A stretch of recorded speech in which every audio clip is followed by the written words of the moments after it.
పేద భక్తుని ఇంట్లో శివపార్వతుల భోజనం. పూర్వం ఒక గ్రామంలో గంగాధరయ్య అనే పెద్ద భక్తుడు ఉండేవాడు. అతడు ఎన్నో కష్టాలను ఎదుర్కొన్నాడు, కాని ఎప్పుడూ భగవంతుడిపై విశ్వాసం కోల్పోలేదు. అతని సంపద ఏమీ లేకపోయినా తన దగ్గర ఉన్నదానితో సంతోషంగా ఉండేవాడు.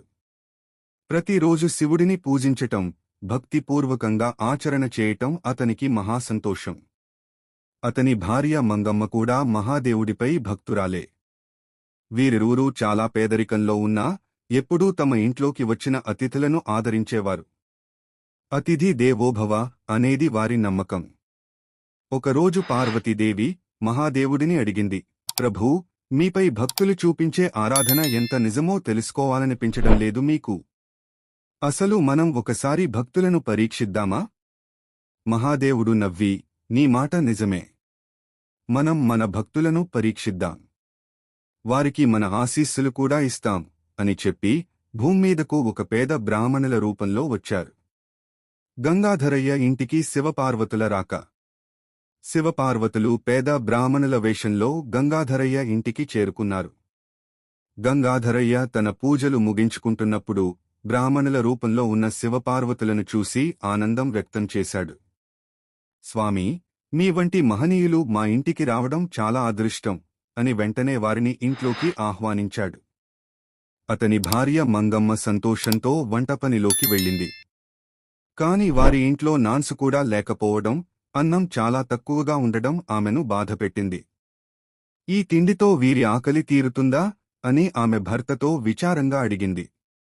గంగాధరయ్య బలంగా చెప్పాడు, మన దగ్గర ఉన్నదాన్ని వారికి పెట్టి సంతృప్తి చెందుదాం.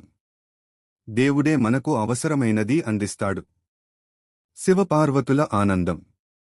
మంగమ్మ రుచికరమైన వంటకాలు చేస్తూ తన దగ్గర ఉన్న ఏకైక ధాన్యాన్ని త్యాగం చేసింది. శివుడు, పార్వతి వారు భోజనం చేశారు. భోజనం అనంతరం వారి సంతోషాన్ని చూడగానే మహాదేవుడు తన అసలైన రూపాన్ని చూపించాడు. గంగాధరయ్య, మంగమ్మ, మీ భక్తి, త్యాగం, విశ్వాసం చూసి నేను ఎంతో సంతోషించాను. నీ భక్తి మహాత్మ్యం వల్ల నీ కుటుంబానికి నిత్యానందం, సంపదలు అందుతాయి అని శివుడు వరప్రసాదం ఇచ్చాడు. పార్వతీదేవి కూడా దీవిస్తూ, మీకు ఏ బాధలు రావు. మీరు ఎల్లప్పుడూ సంతోషంగా, సుఖంగా జీవిస్తారు అని చెప్పింది. అది చూసి గంగాధరయ్య, మంగమ్మ భక్తితో మహాదేవుడికి నమస్కారం చేశారు. ఆ రోజునుంచి గంగాధరయ్య ఇంట్లో ఎప్పటికీ దారిద్ర్యం లేకుండా పోయింది. కథ నుండి తత్వం. ఈ కథ మనకు ఏదైనా మనసారా చేస్తే అది దేవుడికి చేరుతుందని, ఎప్పుడూ మనం చేసేది నిస్వార్థంగా ఉండాలి అని సూచిస్తుంది.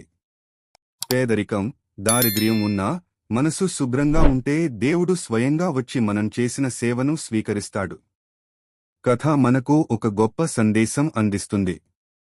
నిస్వార్థంగా, భక్తితో, దయా, త్యాగంతో చేసిన పనులు దేవుడికి ఎంతో ప్రియమైనవి. మన దగ్గర ఉన్న సన్నద్ధతలు మాత్రమే కాకుండా మన మనస్సు కూడా శుభ్రంగా ఉండాలి. అప్పుడు దేవుడు ఎల్లప్పుడూ మన పక్కనే ఉంటారు. గంగాధరయ్య మరియు మంగమ్మ వారి విశ్వాసం, భక్తితో దేవుడిని ఆకర్షించారు. ఫలితంగా వారు సంతోషం, సంపదలు పొందారు. ఈ కథను బట్టి మనం అనుకున్నట్లు మాత్రమే కాకుండా మనం చేసే పని కూడా పరస్పర శ్రద్ధతో, నిస్వార్థంగా ఉండాలి.